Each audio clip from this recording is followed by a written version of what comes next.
Thank you for staying with us. To other national matters now, where President Muhammadu Buhari is in Lagos for a two-day official visit between Monday, January 23, that was yesterday, and Tuesday, today, January 24, 2023, to inaugurate some projects delivered by the Lagos State government and the private sector. Among the projects inaugurated by the president were the Lekki Deep Sea Port and the 32 metric tons per hour Lagos rice mill at Imota, Ikorodu. And we still have with us right here Charles Ideho, still helping us better understand these issues.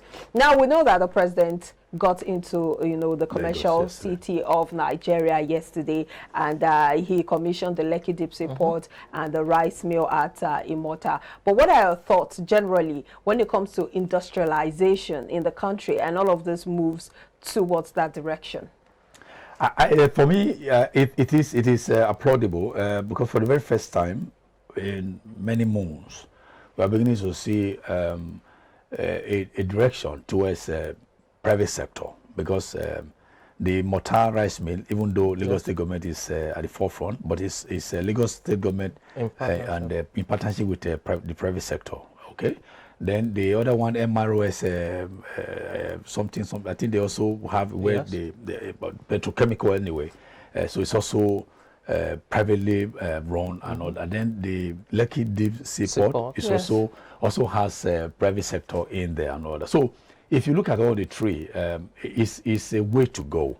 I did mention before we went on break that nowhere in the world, even the performing economies where you have government running anything in profit, on profit, never. There's nowhere, anywhere in the world, whether it's in the US, the almighty US, whether it's in China, nowhere government runs business to profit. Once you have people there, is what comes to me first, and also it's all about selfishness, not selflessness.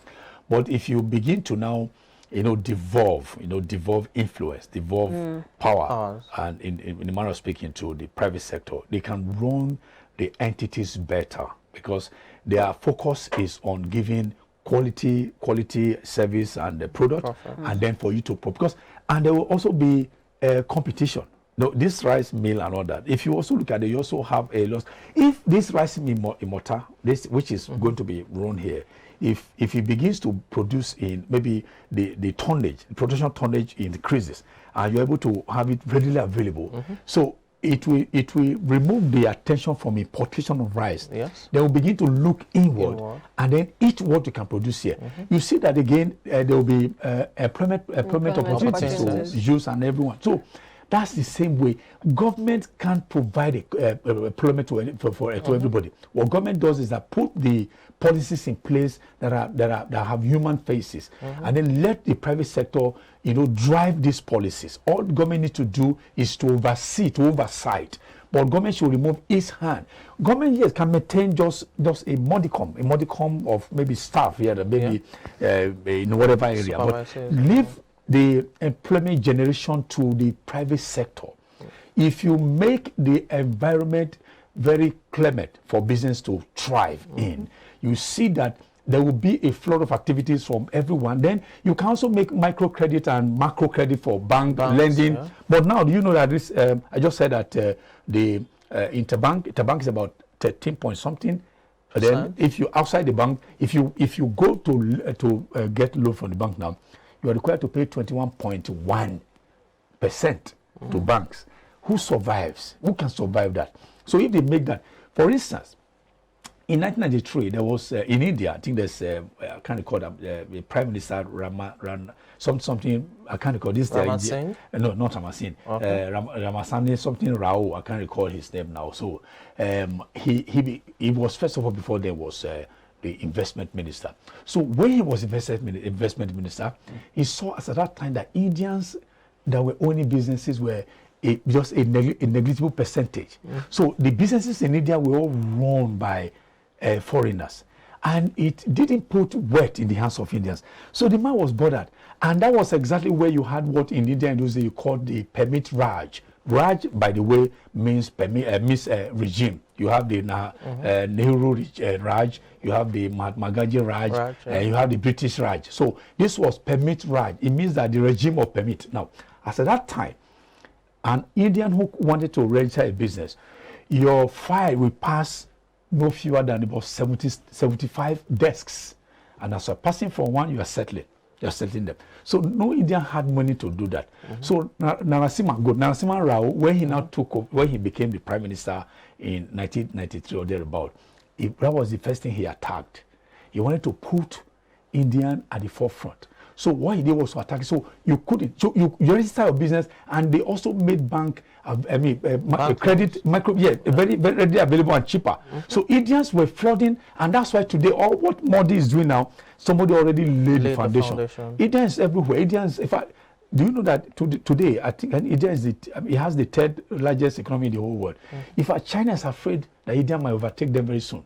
Somebody with a human face policy started that, he built that foundation that they're all building us today. But what do we have in Nigeria today now? Everybody would think, once somebody's a governor, everybody is pushing towards him to give my son appointment, give so thing. The contractors that will never execute their contract, they all be from, because they are party men. They are the people who put money in the parties to run the party. So you give them money. You give somebody a road to tar, you won't tar the road, but you are giving the person money. So all these things will be eliminated if we drive towards having a private sector running the economy. Okay, let's look at rice production in the country. Remember, there was that 2-year border closure. We're trying to look inwards and all of that. We even had the collaboration between Lagos State and Kebbi State in terms of lake rice. Well, lake rice is... the governor who initiated is no more there. Exactly. So that's what we're talking about. That's what we're talking about. Institution. Institution have been the one giving. Again, why would I continue the governor's legacy? Again, that's another issue. But anyways, what we have now in terms of the Imota rice mill, how do you think this affects not just rice production in the nation, but also in terms of food security going into 2023, where so many experts, even the international community, FAO has already predicted that more people will go into food insecurity. Go hungry this year. So how does this affect, rice is like the common man's food. How does this affect not just rice production, but food security? What we have now is just it's going to be a knee-jerk reaction. Okay. It will take time. If we consolidate, it will take time. If we sustain it, it will take time before the gains can be felt everywhere. For now, it's just going to be a gradual thing, because only Imota rice can feed the whole Nigeria. But just maybe Southwest? It may not feed the whole Southwest. Okay. Because the rice need of Lagos alone. Rice consumption. Imagine, before it gets to Ibadan, they will snatch the whole thing off over here. No, because even beans is more expensive. Did we ever think that a time will come where beans will be more expensive than rice? That's it. So, again, at the heart of this is insecurity. Insecurity is bringing about insecurity, food insecurity. Yes. For now, it's difficult for people to go to their farms because they wouldn't know if they were going to return alive. You have to bribe the bandits. Yes, exactly. Another one is about the energy crisis. Because if you're able to produce this, if you're bringing your produce out of the farmland and all that, if you are able to escape the bandits and all that, how about the diesel cost, the petrol cost that you transportation? Exactly. Are the roads very good? So it's an amalgam of, a potpourri of so many things put together that is affecting all this. So, as I said, it may not take one administration to do this. That's why when Buhari will come with a lot of goodwill, a lot of promises, if he had been able to do all this, even half of what he promised, maybe this one would be better for those coming to say want to build on those legacies and then take from them, because government is a continuum. You start from where I stopped, build on what I already have. But again, what you have, governments hardly build on what you past governments. And particularly if you have an inter-party regime change or administration change. In 2015, PDP administration was terminated, and APC, another party. What did they do? All the policies of PDP, they were just trashing everything. But we've heard that this administration seems to be different in that regard. For instance, most of the infrastructure projects that was started by the PDP administration, was continued by this President Muhammadu Buhari's administration. So it looks like that's a change in the narrative, isn't it? Well, so it seems, but to what extent? is it to a large extent? Maybe a very minor thing, but against it, they can be applauded for that. But I think they were racing, they were making haste too slowly. Yes. Look at the Ibadan Expressway. What an irony, making haste too slowly. Look at the Ibadan Expressway. How long? I remember it was around 2012 that Jonathan came to do the groundbreaking. Breaking, exactly. They started. This is 2023. Okay, let's say 2022. That's about 10 years. So how much out of the 8 years they've spent, what level of development? Even So you don't rate them high even on infrastructure, because that's the niche that a lot of people have been carving for them, and we've also seen them also trying to leverage on that, saying that we have worked on infrastructure, we've built on infrastructure, and so we deserve so. In fact, recently President Buhari, made a statement saying, "I have done well." Even yesterday, it says so. It says so in Bauchi that I have not. That's what I'm referring to. I have not disappointed Nigeria. It's self-adulation. See, if you ask any diehard APC supporter to define infrastructure, say, what does infrastructure mean to you? Roads. They will mention Ibadan Expressway and railway. That's all. To an average APC person. And maybe second Niger Bridge? Well, you just recently that one just came in now. They will just mention railway and Ibadan Expressway. That's their definition of infrastructure. What is your definition of infrastructure? What infrastructure has to do about, for instance, okay, apart from water, roads, how much, electricity is part of infrastructure? Yes. Potable water. Potable is a part of, but now, look, do you know that I'm even afraid the time, I just hope that Lagos doesn't cave me one time. Almost, okay, this building now has a borehole. Next one has a borehole. And now, so everybody borehole, and that has its own impact, negative impact on the environment. That's also infrastructure. How about the aviation we talked about? I don't know when last you were able to fly. Well, that was last year. Oh, okay. I also flew last year. Something, maybe yours was 1975 or something. No, Samson is a top boy. He has a private jet. Okay. So you see, these are infrastructure you're talking about. The light is there. It doesn't blink. What I mean by it, you don't take it. You don't take the how cheap is the issue of data and all that. These are part of infrastructure, not just Ibadan Expressway and railways. That's the definition of infrastructure. This is a no mercy analysis. But let's move on. Talking about the Lekki Deep Sea Port. Yeah. So there have been so much congestion and focus on Lagos when it comes to our seaport. And we have the Honest Seaport. We have the, we have one in Warri.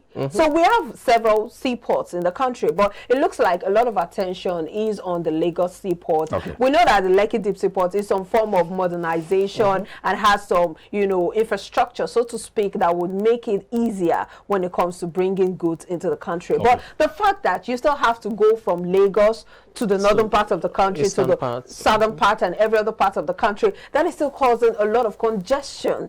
And that is why a lot of people are asking for diversification. Like, let's look into the other seaports that we have in the country. Why aren't we looking in that direction? Good question. Mobolanle, I want to ruffle some feathers this morning. I also raise some conspiracy theories. People can engage me, but I have my facts. Okay. Following the end of the Civil War, Nigerian Civil War, there was this, we had a problem, the problem of lack of trust, this mutual distrust of the Igbo country. People in government that time no longer trust the Igbo. If you allowed the port in Onitsha to work, which was, of course, part of Biafra, I do know that Warri was part of Bender State, which were able to rescue and all that. You find all these areas. The fear then was that if you allow this to work, because of the enterprising nature of the Igbo, the businesses over there will run faster. They are the ones who are the major importers. They are the ones who are the major, the users of the port and all that. I mean, I don't know how many Yoruba people no, we know that when it comes to business, you give it that to them. Imagine you giving port to the Igbo people. What happens to Lagos port? It's almost going to collapse. So there was this mutual distrust that if you do that, it can become so powerful, and then there will be a revisit of the Biafra the Biafra agitation. So what do? Put them down. Don't let anything go there. Let them come here, take their goods and go over there. Well, that's your theory. No, I told you. I said let everybody engage me. I have risky facts. one. No, it's risky, but at least we need to see. This is one thing about us in this country. We know some of this problem, but we say, oh, no, it's risky. Let's not leave. Why don't you say that and look for solution to them? I'm not Igbo. I'm Edo. You understand? But again, I'm a journalist who, of course, has traversed almost everywhere in this country. How people are going abroad. I know how things are done abroad over there. We can't deny the fact that there are still relics from that, civil war and how it came to be in the first place and the fallout afterwards, regardless of the RRR and all of that. But it's been decades. Quite all right, some misdeeds were carried out to, various, sections of the nation, including our Igbo brothers and sisters. How do we get to heal from there, even when it affects things like industrialization? You've just painted a picture. I know about that very well. And to a very large extent, even within the political landscape, it's one of the reasons why, those who think that let's have an Igbo president at least for once, because they think that they've been sidelined or marginalized for too long, even though it's an elective position. So how do we really move past these issues in terms of finding solutions, healing, genuine healing from there, so that it doesn't just affect the level of industrialization where the Southeast is marginalized, or the industrialization process is restricted to certain regions? Well, but that's what we are calling for a pan-Nigerian president. Okay. Pan-Nigerian president. What I mean is Nigeria, a president or a leader that is going to see Nigeria as a single entity, Nigeria as a single constituency. Is Buhari a pan-Nigerian president? The answer is no, and I am not afraid to say so on radio or TV. Buhari's nepotism. See how it has driven Nigeria. It must almost drive Nigeria to. You go to almost everywhere, national level, and all the ministries and all that. The other day, I saw a photograph of the heads of security apparatus in infrastructure in Nigeria.